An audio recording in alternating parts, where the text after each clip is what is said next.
It's Halloween. I guess everyone's entitled to one good scare. But really, truly, where the 80s were a time of kind of cheesy performances in horror movies, Poltergeist sort of stands above the rest in its acting. Craig T. Nelson, Jo Beth Williams, Zelda Rubinstein, Heather O'Rourke, Dominique Dunn, they all did a fantastic job in this movie. All right, I'm going to save my voice, and I'm going to introduce you to part 2 of our episode where we discuss with Stephanie and Alex, co-hosts of 13 Degrees of Scream.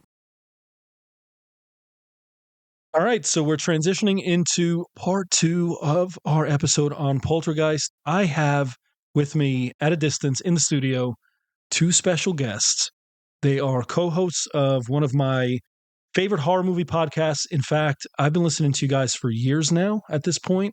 I think we first connected like in 22, 23, somewhere in there. I have Alex and Stephanie. They are the co-hosts of 13 Degrees of Scream. Super excited to have you guys. Really excited to talk Poltergeist. One of my, I don't know that this movie could be considered a cult classic or cult favorite, but it might be. I don't really hear it like mentioned among the 80s horror movie, like, legendary movies. So we'll get to that part. But first, I want to thank you guys for being here, and I want you to introduce yourselves to our listeners. Yeah, thank you for having us. So we're 13 Degrees of Screams. We just chat about horror movies as if you were just with a friend after watching a horror movie. And then where the 13 Degrees of Screams comes in is we rate the movies on a scary scale of 1 to 13. And Stephanie is my other half in the podcast. Of course. I'm really, really stoked. I feel like when there's so many horror movie shows out there, right? And it almost feels like if you're like, I know I love listening to, I have a rotation of like 30 podcasts that I cycle through week to week, month to month. But I also feel like if you were a new listener, someone who's like, just like, oh, I want to hear what movie podcasts are out there, you guys would be on a really short list of like, honestly, like 5 or 6. I can't say 6 or 7. My kids will have a fit. 5 or 6 horror movie shows that I listen to pretty religiously. So you guys are on the short list. I would recommend your show as being on that short list to someone who's looking to sort of gain entry into the podcast listening world. So super excited to have you. Yeah, you guys appreciate it. I love the the rating scale, and I feel like there's a part of this where you almost have to be, I don't say like super niche about it, but there's so many shows to choose from. So this sort of gives you guys a really nice angle. The obvious chemistry between you guys as co-hosts is there. There's a lot of shows where I have to turn it off because the banter is uncomfortable. It doesn't fit, or they're talking over each other, and you guys just have a really nice sort of interplay. So, yeah. All right. I'm taking the starstruck out of my eyes a little bit. Oh, gosh. Oh, jeez. Goodness. I must say, really, I'm the one that's starstruck. Like, I love hearing your voice. I don't know if you've narrated for, like, books or anything. Like, I could listen to you all day. I appreciate that. I have not. And truly, the Red Treehouse has just been it's been in my brain for a long time. And I remember sitting a couple years back with my daughter. We were driving in the car, and we were listening to, I think I was listening to Scare You to Sleep. And she's like, Dad, like, why don't you do this? And I was like, I don't know. I don't have an answer for you.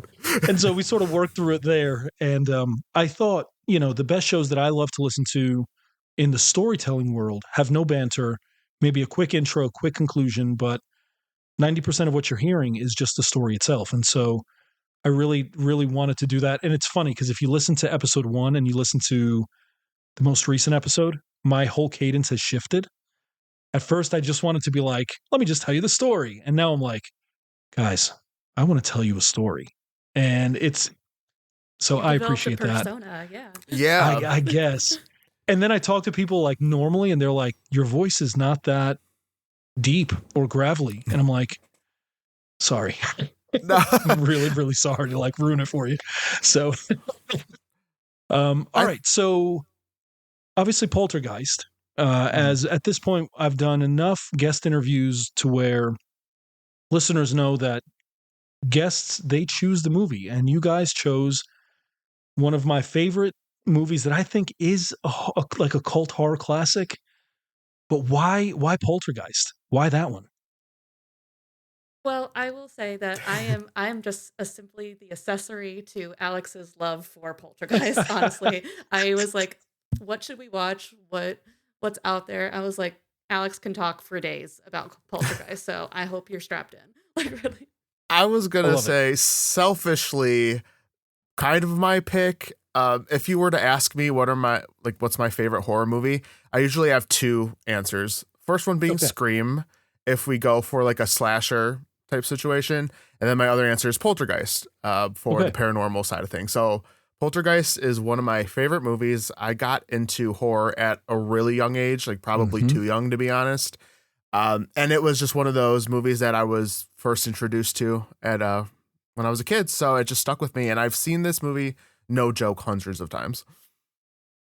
I love it because part of the reason for having guests choose is because I want to talk about movies that you enjoy, that you love, that you care about, that you're passionate about. So that it just sort of adds this sort of natural enhancer to the conversation.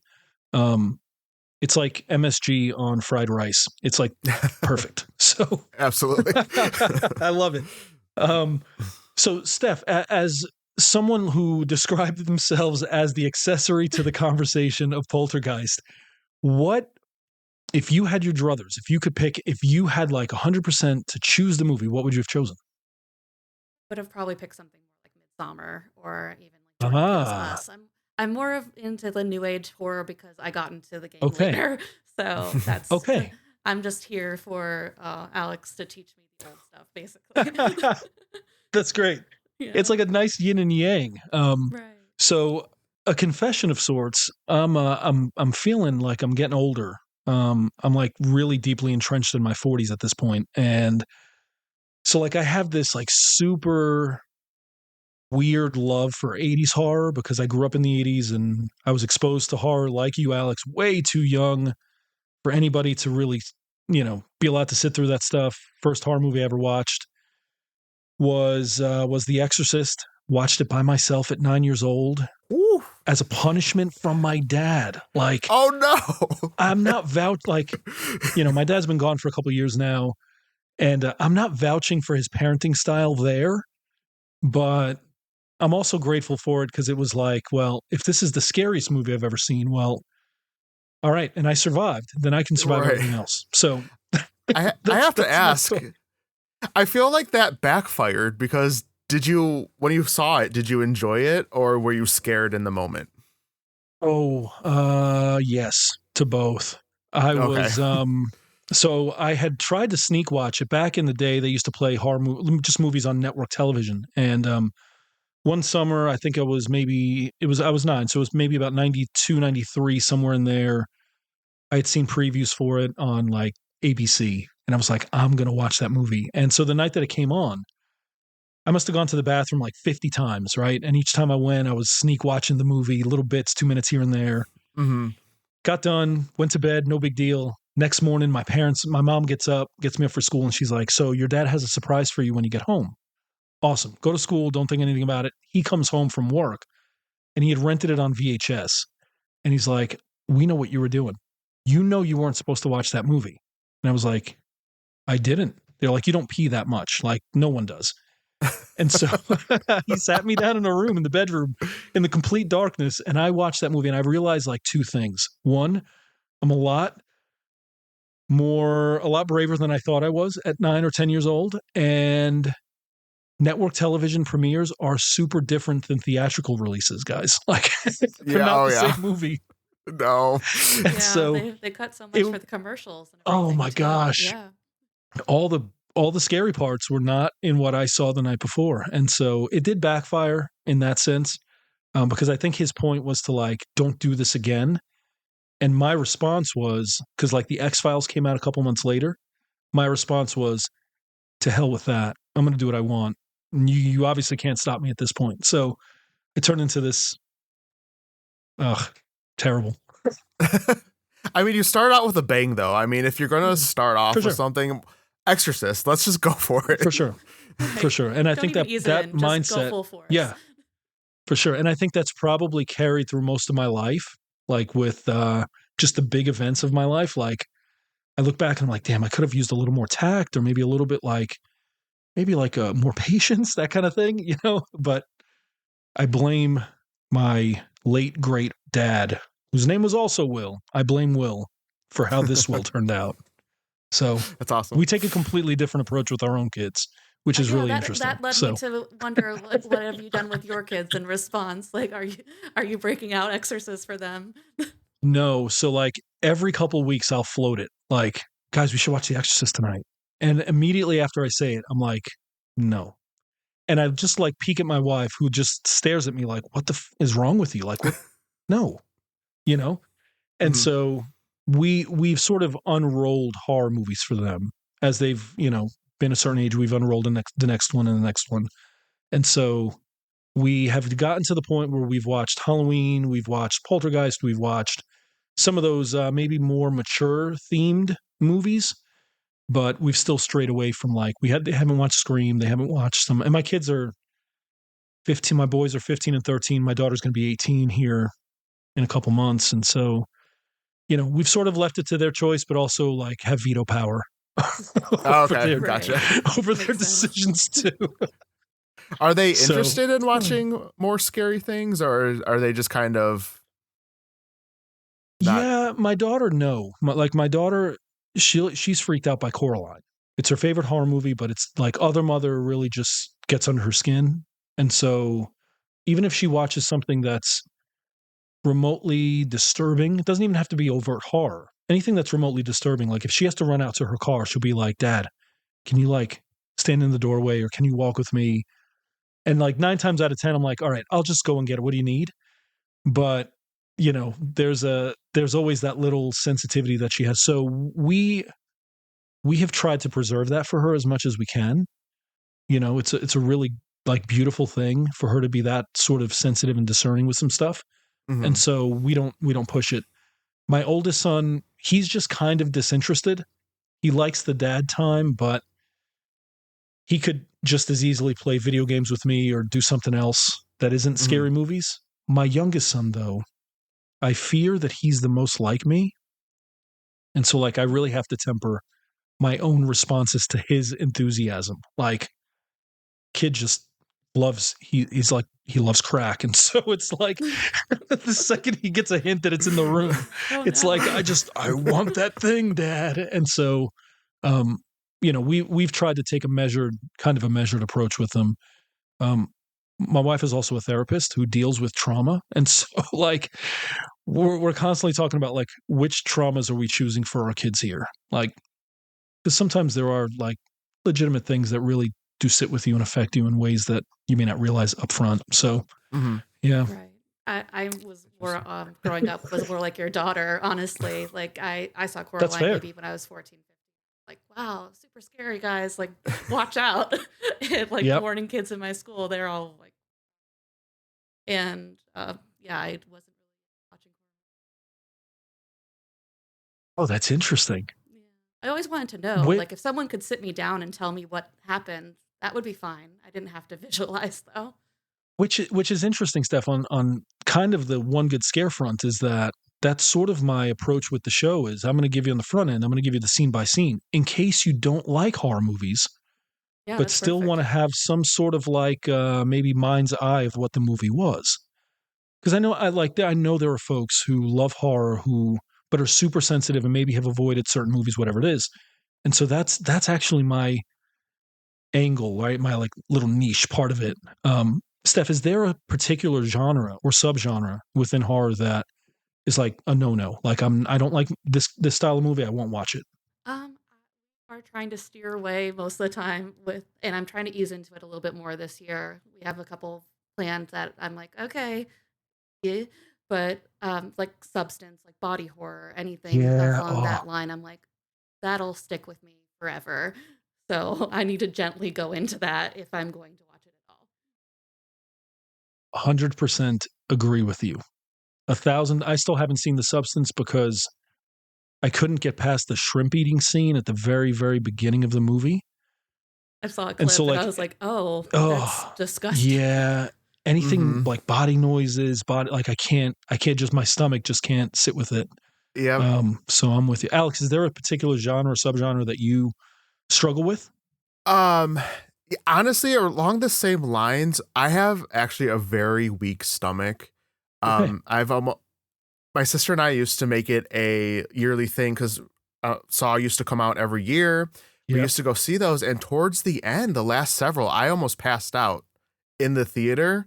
So I also kind of stray away from those movies. One of my favorite movies when it first came out was The Ruins. I'm not sure if you saw Yeah. that. Yep. Used to be fine with it, no problem. I rewatched it a few years ago, and I almost passed out. Just from the gore. So I also tend to stay away from those. Although with the substance, I was fine with. The shrimp was the Oh. worst part to me personally. Ugh. So that, and I also usually don't enjoy religious horror all that much. It's just a Okay. topic I don't really vibe with. I don't Sure. really like going down that route. So that's just something I avoid. So Alex, I actually am with you. I so like gore in the most general sense doesn't bother me. But like gratuitous gore, I really can't do. So like Hostel movies, like the later Saw movies, there's a few others that I'm just like I just can't sit with it for Mm-hmm. too long, right?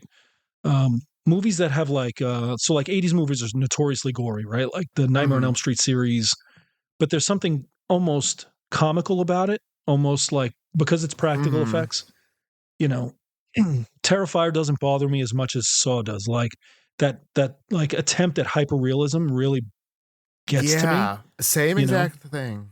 And Hmm. so, Like I'm good with Terrifier. But to go back to The Ruins, the thing that really gets me is like when they prolong it. So in the movie, she's like trying to cut mhm, the vines out of her skin, and it yeah, just keeps going, and that's what gets me. It's almost the more subtle yeah, things that are a little bit more realistic. But if it's just like blood and yep, guts everywhere, I'm like, okay, well, there's a level of absurdism with that. It's the right, more realistic stuff. I'm like on the floor. Forget it. yeah.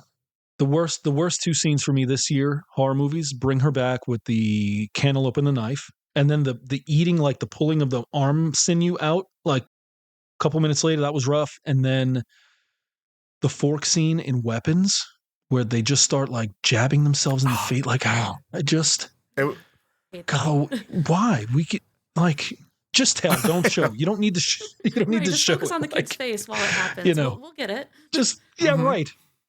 We can deduce things. He had a sharp knife. There's some weird sounds. Like we know what's Mhm. happening here. Anyway, I digress. All right, so guys, we're 20 minutes in. Um, Poltergeist. Mm. Alex, you love this movie. I love it, but I feel like you might love it on a like a visceral level that's different than me. So what is it about this movie that like Yeah, I captivates you? think again, I watched it growing up, right? And although Poltergeist doesn't take place in the summer, it feels like a very summery movie, mostly probably because of California. Mm, But also, like I grew up on Goosebumps and stuff like that as well growing up. And when mhm. I was younger, I played like put myself in those scenarios. So like Okay. having that's like Carol Ann is one of the main characters, just having that childlike aspect of it. Like when I was younger, it just resonated with me a little bit more. Like I was able to connect with Poltergeist on that level as a kid. So I think it's just one of those Mm, things. It was such an impact to me growing up that that's just where it came from. that's fair. I think sometimes, you guys are on social media as much as I am. There's always people who are like, nostalgia is not valid for critiquing a movie. And it's like, okay, but why not? Like, we love the Hmm. things we love in large part because they like draw us back to times in our lives, right? Good It's or the bad, feeling either they way, evoke. right? And sometimes we don't like Right. movies for that reason. That's exactly it. Like there, and I think the things we especially love, they're meant to evoke certain things in us, right? They're supposed to draw certain things out of us. So I love it. I appreciate that, because if I were to be honest and tell you, like, my top 25 horror movies list, 75% of them are from the 80s.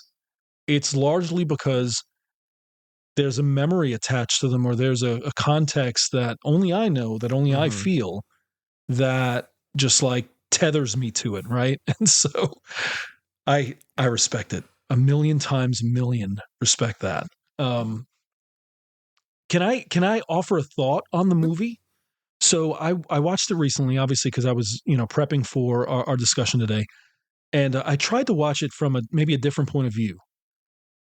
So I think there's a part of me that feels like the movie is supposed to be understood through the eyes of children. Like, Carol Ann is obviously the youngest child, right? She's elementary school age. But really, the horrors of the movie are experienced by the siblings as well. And so, coming at it as an adult, right? As a my early 40s at this point, like, this movie's not scary. This movie's cheesy. Like, the clown in the closet's not like, what's the big deal? But seeing it through the eyes of, let's say, a 5-year-old whose bed is flying into the closet, who's holding on for dear life as this clown laughs, like, all of a sudden it sort of transforms, I think, the way we view the movie. Is that a fair assessment for this film? Like you're saying, in the eyes of a child, this is absolutely terrifying. I don't know. Yeah, yeah. It's one of those things. Like, even as an adult, I think it could be scary. Like, the clown scene, I think is still valid for an adult to be afraid of. Like, personally, but yeah, Well, being younger, it's scarier because I have a vivid memory of this movie. There's only a handful of movies I would say that scenes have scared me, and that clown one was one of them. Even though I had like seen, okay. it was weird. I was like sitting at home at my parents, and I knew the clown scene was coming up, and that build up, I had to walk out of the room for whatever reason. And I had seen this movie before, so I don't know what was up with that. But I think even if you see it, it could, scare you in a way. Yeah, I remember. Oh, I'm going to make up a statistic that I think is real. So know that going in, but there's a significant percentage of the population that has, like, Mhm. coulrophobia, right, which is the fear of clowns. And so I don't have that particular Mhm. fear. So a scene like that may not impact me the way that it would, like my daughter does. She doesn't like clowns, even smiley ones. Ronald McDonald freaks her out. So for her, even at almost 18 and almost an adult, there's still a fear factor involved with it for her. So I'm with you. There's Let me backtrack. So Mhm. themes in the movie, right? Especially 80s movies tend to be sort of super loaded with themes and concepts and, like, subtext, that kind of thing. I think I have an idea for what a main theme would be. I'm going to hold it because I feel like I'm sort of floating in space Okay. with it a little bit. So I want to see if I'm going to crash land or if I'm, like, going to nail it. So this is 100% a leading question for both of you and Steph. What do you see as a primary theme or the primary themes of this movie? Oh, you want me to go first? Okay. I could go if you want. I mean, I was just gonna let you go if you Uh, wanted to. I would say the cursed land theme is prevalent with being buried on a cemetery or built on a cemetery. Yep. Obviously, the child aspect is there, like nightmares. Alex, what do you have? Fair. Oh, for me, I mean, to boil it down, it's all about family. I mean, like the lengths at which the Okay. parents are going for their child and they stick together throughout the entirety of this movie. Like, yeah, that theme isn't like a horror theme, but like that's what it's about, right? Like, it's just this family sticking together to get through this like Sure. awful time. Like, even at the end when they think the house is clean, like, she's screaming, "Not my babies," and doing everything in her power to save her children. So that's what I get out of it. Oh gosh, like when she's Yeah. crying for Carol Ann, I'm like, that hits me. Like, I don't have kids, and I'm just like, wow, it's like so palpable. Like the hereditary mom scream, or it's of the same level, even though Oh, this yeah. is very different from that movie. It's almost like it comes from this guttural place of, like, deep within, right? like the mama bear sort of instinct. So I definitely think my theme is out there, Okay. guys. But I think so. I'm going to give like a huge discretionary note because I feel like I need to for my own sake. But it sort of ties back to like my horror origin story of watching The Exorcist by myself, right? It's the idea that horror can come through the television. Yeah. Like, and sort of snatch you up if you're not careful. Like, and I realize that that's even saying it out loud, I feel cheesy saying it. But there's a part of me that feels like, you know, the 80s were a whole different time of like how families and people interacted with the world around them, right? So like now we sort of do it through our cell phones, especially, right? Our small handheld screens tend to sort of give us the news, they give us media, right? We interact with people generally through messaging, that kind of thing. But in the 80s, cell phones didn't exist. You sat around the television, either watching, you know, eating dinner, after dinner, whatever it is. It was sort of a family thing to do, a family activity. But like I also feel like the movie was one of the first horror movies to sort of remind you that, hey, like not all that glitters is gold. Like everything in Tinseltown might actually be pretty shitty. And if you're not careful, something's gonna come through and snatch you up if you're not. No, that makes total sense. Sort of falls apart at I that think point. that's But completely valid. Okay. Growing up in 90s, early 2000s, like my mom was super afraid of me having any sort of social media, internet access for a long time. That out there. Yeah. Yeah. I think this movie, Alex, correct me if I'm wrong, it came out in 82. Yeah. So this would have been right at the either the start of or just before the start of the Satanic Panic, right? Where people were like up in arms about satanic cults hijacking kids, but it sort of feels like almost like a prophecy of sorts. Like this is literally what happened to Carol Ann, and obviously her story itself is tragic. Her real life story is tragic, but you know, I also think there's something to be said for horror movies as just pure entertainment, right? That they don't always need to delve deep or swim in the deep end of the pool. And I think a lot of I was trying to figure out a way to describe it before we hit record, because I have this, you know, sometimes I talk with folks and either I feel like I'm overanalyzing it or I feel like they are. And I think a lot of horror movies in the 80s especially sort of widened the pool for us, whereas a lot of movies now maybe deepen the pool, right? Like Hereditary, Midsummer, a few of those like elevated horror movies, they take us into the depths, right? But I feel like 80s movies, they widened it. They gave us a lot of imagination. They gave us just a lot of great things and material to work with later on that we're working with now. And I feel like Poltergeist was one of those like just really great, entertaining horror movies that just contributed to widening the pool for us, giving us something that was unique, maybe not seen before. I still think the practical effects and special effects really hold up well. Yeah. And I want to talk about that a little bit because I'm a CGI hater. I know. So let's talk about it a little bit. It's a leading question for sure. I try not to do those, and I hate like yes or no questions because I feel like they stunt conversation. Yeah. But are you pro CGI, or if you had to choose one, CGI or practical effects? So I'm not like wholly against CGI. I think there's a place for it if there's literally nothing else you could do, right?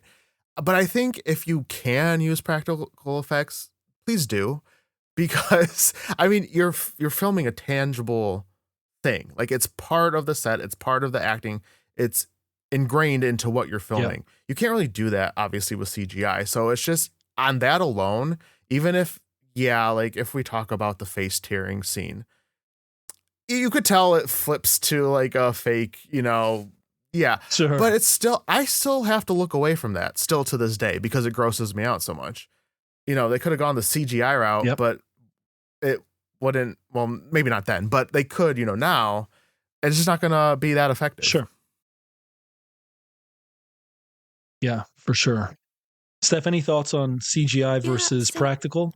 Same Either here. side? I don't mind it all of the time when it's used to make sense. Like I specifically remember watching Breaking Dawn with Charlie like a couple of weeks ago, and we complained and complained about the baby's face the whole time. I'm like, why you need a CGI baby face? Like, you can get a baby. Well, to be fair, they tried practical and it was awful. So. And I guess the flip side of the baby thing is that if I remember right, American Sniper used like a baby doll, and it is a rough, like, it's a rough 2 minutes to watch. Okay. You know that infant is not a real infant. That's a doll that they picked up at Walmart for $12. Right. You know, And then sometimes I feel like when they use it, especially like if we're looking at 90s or 2000s, sometimes it's really just like time stamps the piece. Like, oh, obviously this was CGI before CGI was any good. Sure. So.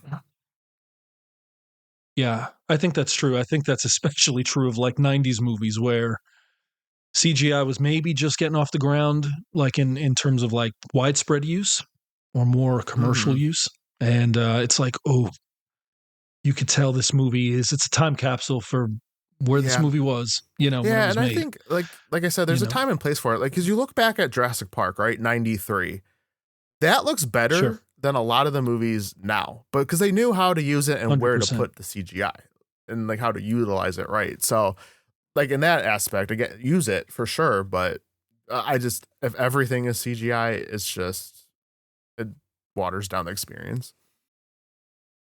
Yeah, I'm with you. I also feel like, again, because Poltergeist was made in 82, that even that face-tearing scene sort of walked so that other movies that came after it could run. So like in the non-horror like genre, Terminator, the original Terminator comes to mind, where he like pulls out his eye, Yeah. you know? And then you have in, what is it, 86, you have The Fly with Jeff Goldblum, where he has that whole like scene in the bathroom mirror, you know? And so obviously David Cronenberg is a genius, an evil genius when it comes to special effects and practical effects. But, you know, you think of where movies started and how movies have progressed. And obviously the starting point, people sometimes look back and scoff like, oh, that looks like shit. Like, but you have to start somewhere, right? You have to have a starting point, and you can't run a race just midway through. You have to have that opening dash, right? And so I feel like movies like this where, yeah, it's like, oh, that's really obvious that that's a prosthetic or that's a dummy or a mannequin, right? I also have this like deep appreciation for the fact that, hey, that was where they started, and they did the absolute best they could with the resources they had and the skill set that they had, you know, versus some of the other things that exist now. Yeah, so definitely. And I'm going to get off my soapbox. I 100% agree. Like, even going back to the clown, talk about this damn clown again. But they did that practically and like it almost strangled the actor, like, and almost putting yourself in harm's way for the art of it all. But, you know, it just looks so good. I don't think they would do that. Yeah, I'm with you. I'm with you. And, you know, stop motion techniques and all of that, you know, they're to see them now, they are dated.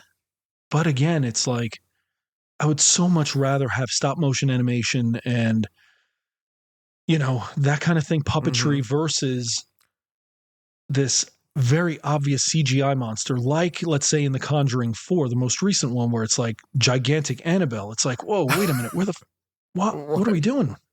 Like, that just, it takes you out of the like immersive experience because it looks not real, right? It looks kind of artificial, usually artificial. I think back to like Evil Dead 2 with Linda, and she's like juggling her head, and that's all like stop motion. Yeah. And like you very clearly tell, but it almost makes it creepier just the way it's done. Yeah. So like sometimes it even enhances like the creepy factor of the movie. I'm with you. Evil Dead 2 is my favorite in the franchise as well. Even like the remakes and have stuff? this like. So the remake is my second favorite, and it's like depending on what day you ask me, they're neck and neck, and sometimes one overtakes the other.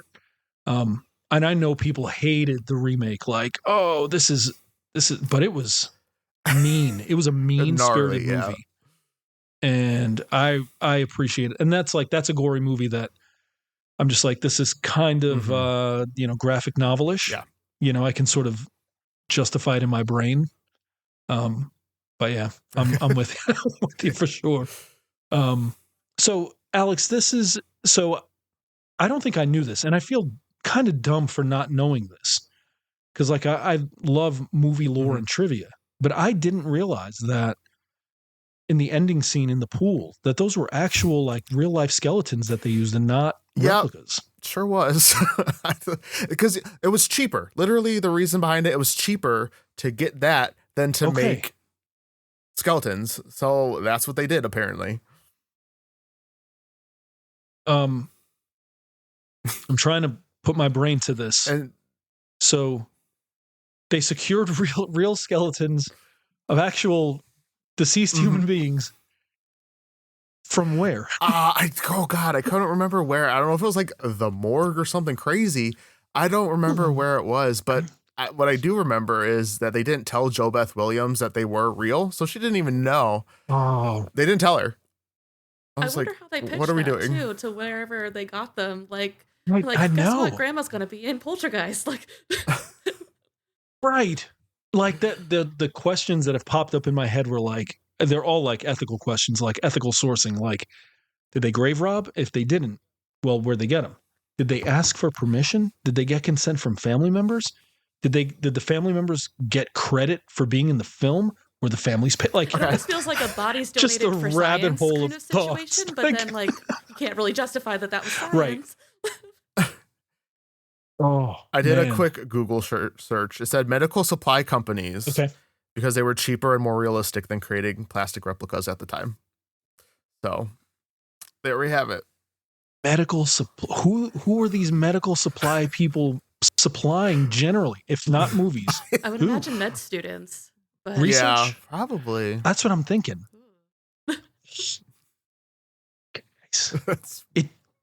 It adds a gnarly factor to the whole thing. That's just like, I didn't know that the first time I watched that's a real. And then I remember when Alex and I first talked about it after we watched it. Then now seeing it again, I was like, ugh, don't let them touch her.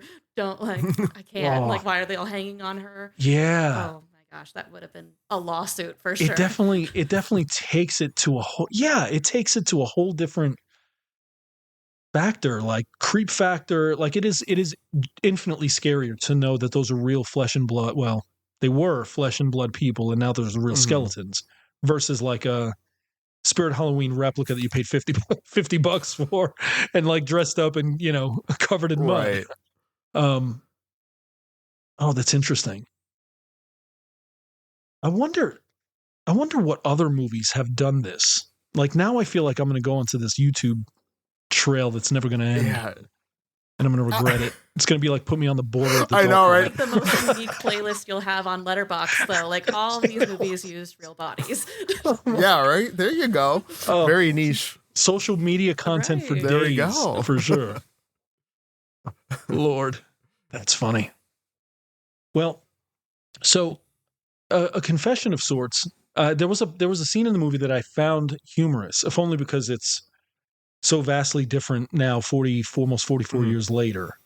And that was in the very beginning when they're smoking weed in the bedroom, and they try to hide it and they scramble, and it's like, I mean, I can't go anywhere. They can't go to the grocery store at the corner without smelling it in the parking lot. Like what was so taboo 40 plus years ago is like pretty normal and mainstream now, in most places. Not in Virginia, believe it or not, where I live. But, anyway, that was just a random neuron firing in that direction. Yeah, like it's such a different time. And for the longest... Oh, no, I was just going to say, for the longest time when I was younger, I didn't even know that's what they were doing. Like, it took me till I was an adult to realize, I'm like, oh, they're smoking weed. Like, I obviously didn't catch that as a kid. Like, I didn't know. So I don't think I did either. Oh, okay. What you were saying?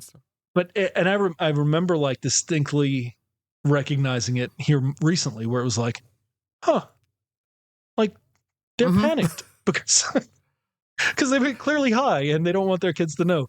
And it was just a little thing. Steph, you were going to say Yeah. something Honestly, just before. I just had like the preconceived notion, just biases because for so long during our lifetime that like when I Mhm. saw them, I was like, oh, these guys, they're not paying attention to those kids. And then, the scene goes on and I'm like, oh, they're having a good time. Like, I don't know, why am I judging? And then the kid comes in and they're good. Like, they're trying to cover it up too, but they're also like, I'll put you back to bed. It's not like a big thing. It's just funny that Uh-huh.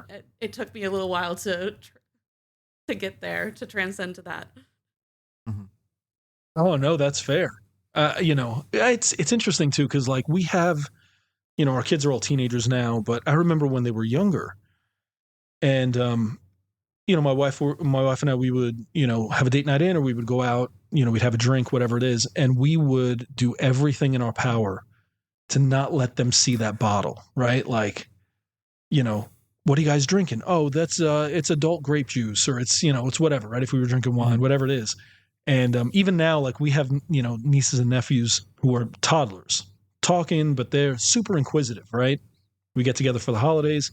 The adults are drinking wine, and it's like, well, what are you drinking? Oh, this is just spicy water. That's what we Spicy call it. water, It's just that's spicy great. water. No big deal, right? So I get it.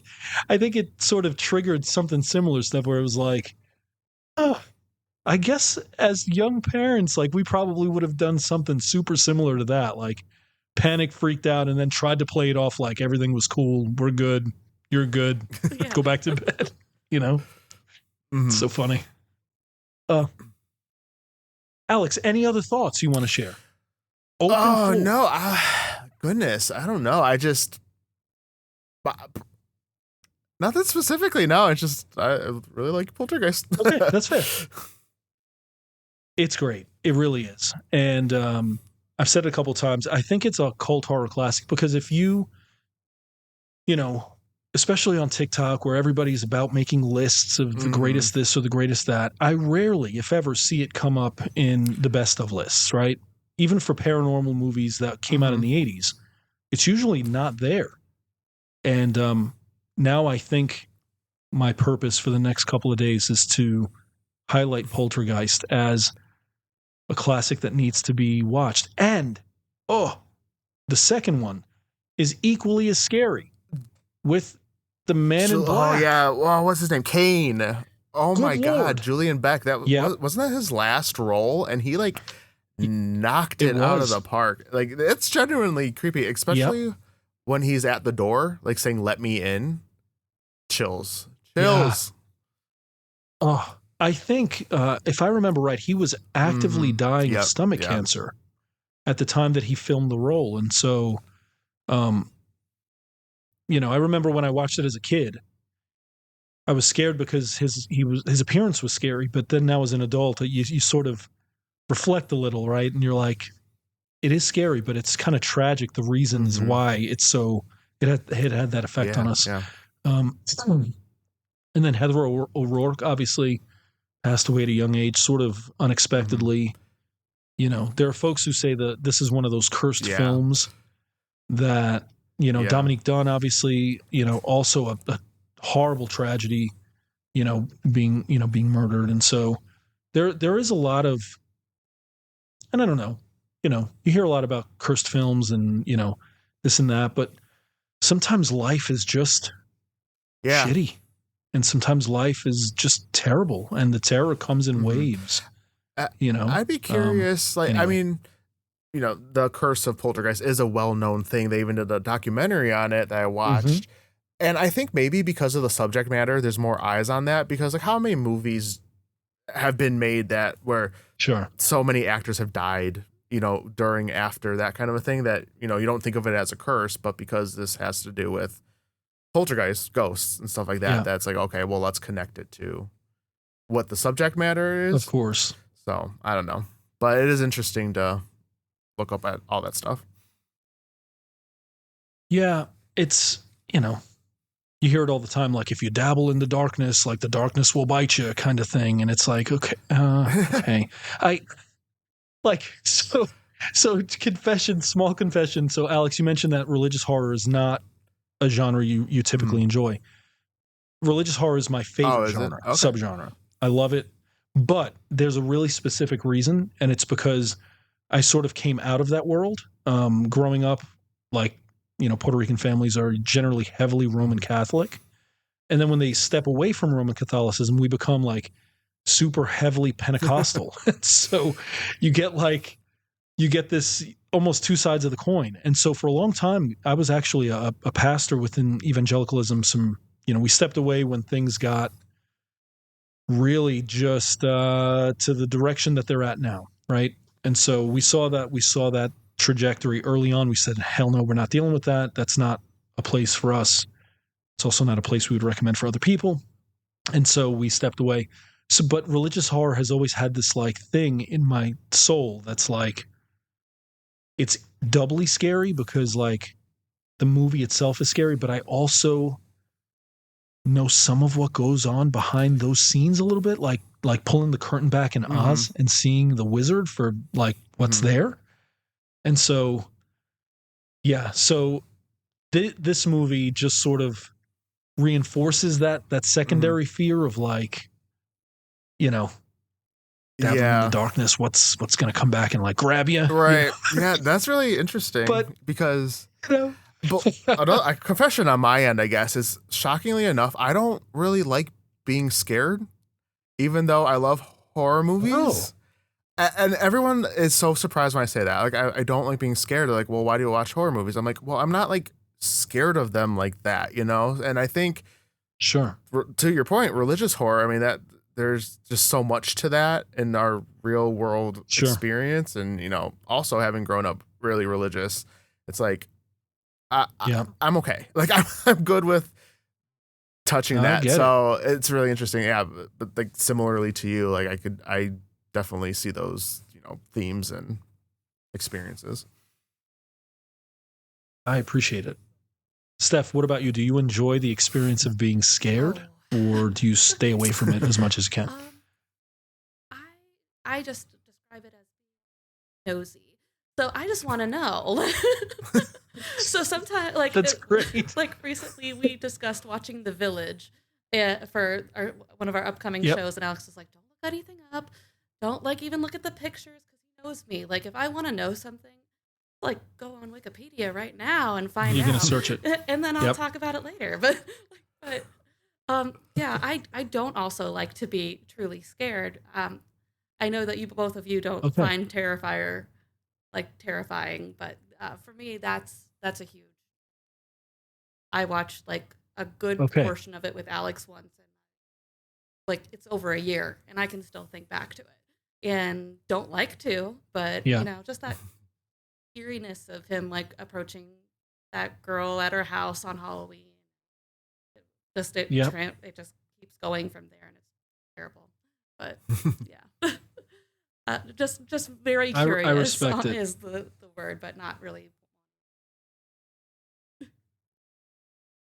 I respect it a ton. I think they say curiosity killed the cat, right? But there's something to be said for like safe curiosity, where it's like I can like peek behind the curtain a little bit, but I'm not trying to yank it open, and I'm definitely not trying to step through that doorway, right? So. I get it. I am 100% the complete opposite. I want to be scared to where I have trouble leaving the room to go up to bed at night.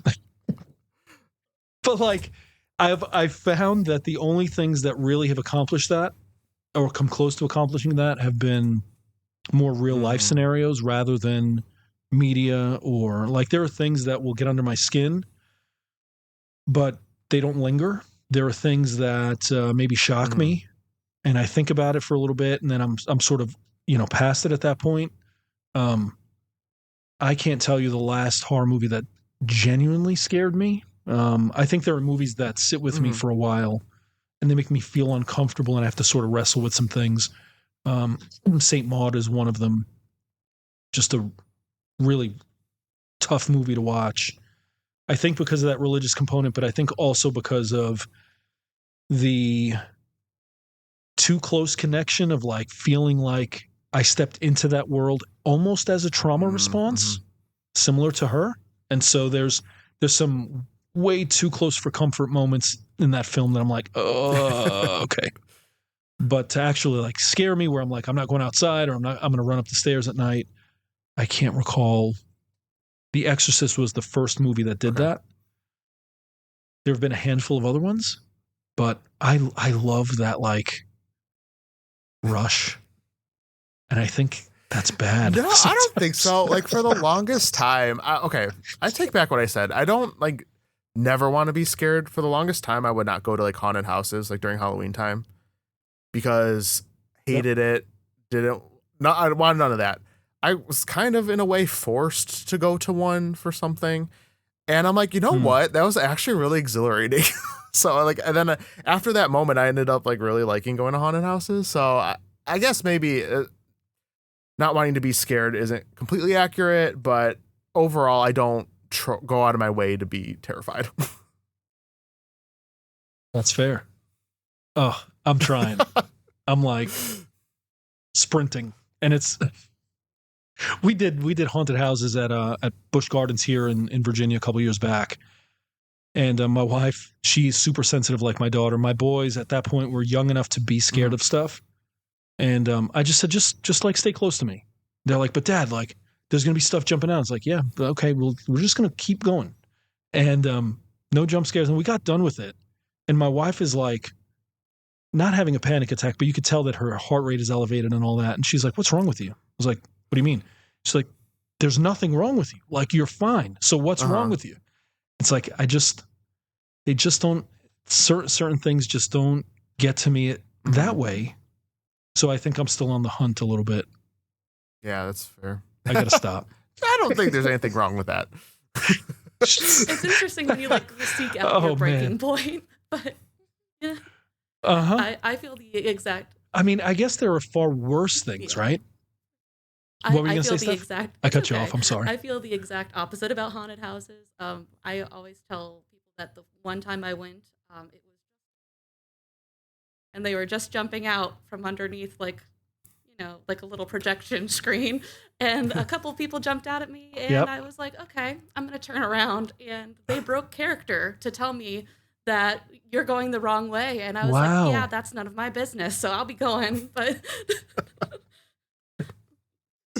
That's fair. That is 100% my wife and my daughter as well. I mean, you know, and I guess I could be an adrenaline junkie for other things that would be actually potentially dangerous for me, right? So like sitting in a dark room with my headphones on, it's like that's my new thing is I'm going to watch horror movies with my headphones on because like I want that immersive sound, and it's like it's kind of creepy, but it's not creepy because of what I'm hearing. It's creepy because of what I can't hear around me.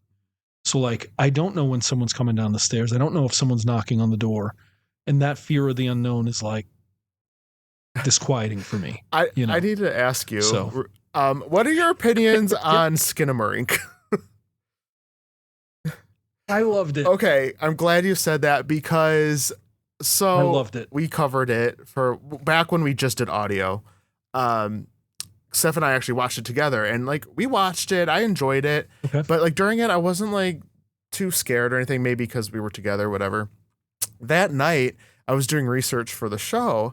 I had my headphones in, and like I swear, I kept hearing things. I was like looking behind me, turning on the lights. That movie like affected me after the fact, and that whole night was ruined. It was awful. Like Skinamarink. 100%. So I watched Skinamarink in a dark room with my headphones on in the middle of the day. So I work from home 9 days out of 10, and usually while I'm doing some work, I have something on in the background. But about 10 minutes into it, I stopped working, and I was like, I'm just going to take some flex time, and I'm gonna just watch this. And so I sat there, and something about the lighting and the shadows, something about like the disembodied voices that throughout this sort of like child being compelled into spaces, no doors, just there was something aesthetically confusing for me that my mind couldn't make sense of. And so for me, it was a sensory experience more than it was like a an emotional one, right? And so I'm sitting there like squirming in my seat, but with my headphones on, every noise around me is amplified through like that sound barrier. And so like me shifting sounds like someone walking upstairs. And so it was just this weird thing. And the movie's pretty quiet to begin with as well, and then you have this like seeing it through the kid's eyes. This is a child who's looking for his parents, can't find them. Like, where the hell are they? This house can't be that big. Like, your mind just sort of takes you down this trail. So I loved it. I know folks didn't like it. Felt like it was a waste of an hour and 40 minutes. Some felt like it could have been a YouTube short. Give me an hour and 40 minutes of that kind of thing over and over again. It's the whole, I feel like the liminal space, dare I say, trend going on, but it perfectly captured that vibe, in my opinion. For sure. I mean, there's still few things as creepy as going into an abandoned building. Doesn't matter what time of the day it is. If you go into a building, especially like an office building where there's no windows and you're just walking around like empty spaces, and maybe there are, chairs or like desks that used to have, like, just the concept of it just warps the way you like experience it. And so I definitely felt that. I wasn't scared, but it was definitely, again, like disquieting for me. And I will sing the praises of Skinamarink to every naysayer who's like, you're an F in this. I'm like, well. Yeah. My brain works the way it works, guys.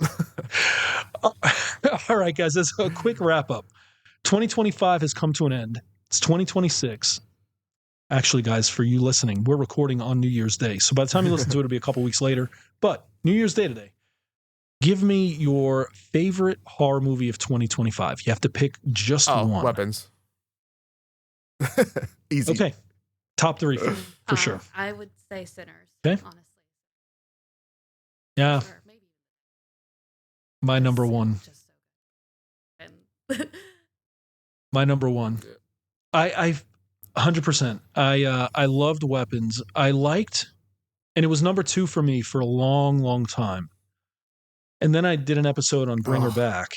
And so I watched it. So like I have this weird rule where I have to watch a movie at least 3 times before I cover it on the show. And so just so that I can like sort of really grasp what I'm saying or how I feel about it. And so for Bring Her Back, I watched it in the theater when it came out a couple times ahead of the episode. And I just really loved the horrible question that movie brought, which was not what would you do to bring back a loved one? It's who would you hurt to bring back a loved one? And the answer is even worse, right? The answer is not like an enemy or like my ops, like as my kids would say. It's like, chances are if we were in a position, most of us would probably hurt the most vulnerable person or people around us. Those that are the easiest to manipulate or take control of, right? Or take advantage of. And so I sat there thinking, oh, like the question is bad, but the answer is infinitely worse. And so that like got the light bulbs like on full blast. Like, this is a great horror movie, even if it's not really a horror movie per se. But I loved it. I'm kicking myself because I didn't see it in theaters. I saw it actually on a camping trip over the summer. And when it was over, I was like, that was one of the most devastating movies I've ever seen. Like, I'm not scared. I'm sad. Yeah. I am so sad now. Like, yeah. The grief factor was pretty amped up. I mean, everybody loses. Even the people who survive lose. There's just no winners. And I think that's the kind of horror that I love, that sort of where you feel it in your bones a little bit, and you have to wrestle with some of the questions that it brings up for you. Give me 1,000 movies like that over one like bland torture porn kind of flick, comparatively. So, but Steph, I'm with you. Sinners was my best movie of the year, maybe best movie of the decade.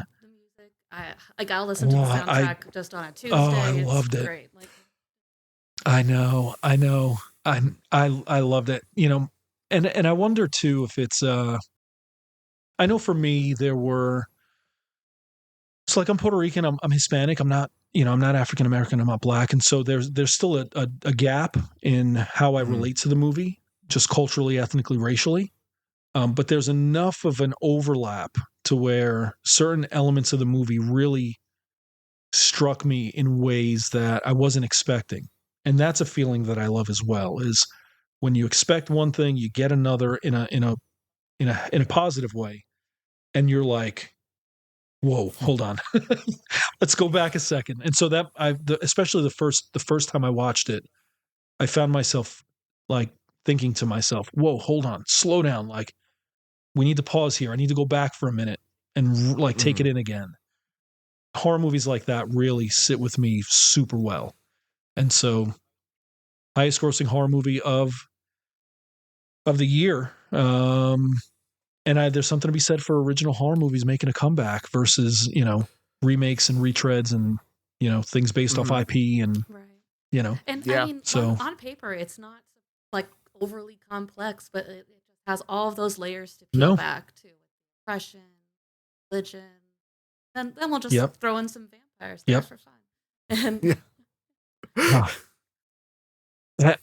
My least favorite rebuttal from folks is when they're like, well, it wasn't a horror movie, or it was a retread of, From Dusk Till Dawn. It's like, okay, but like inspiration is not imitation, right? So like we draw inspiration from things because there's a finite number of stories to tell.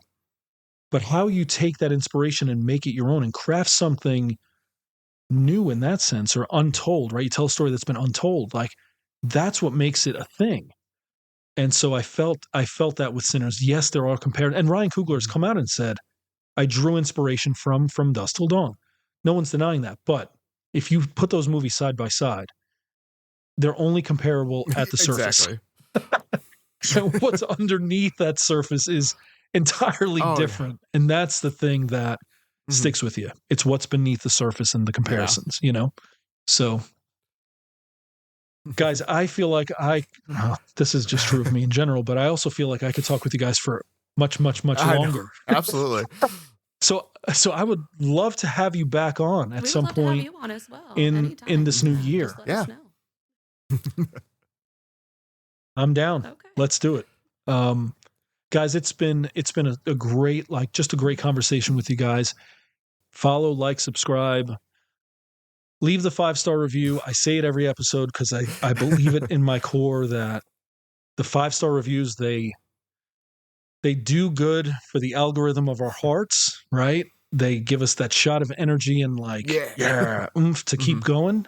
And there's some really great content out there. There's a lot of great creators, but truly there are some creators, some content makers, some show hosts and shows that sort of take that half step above.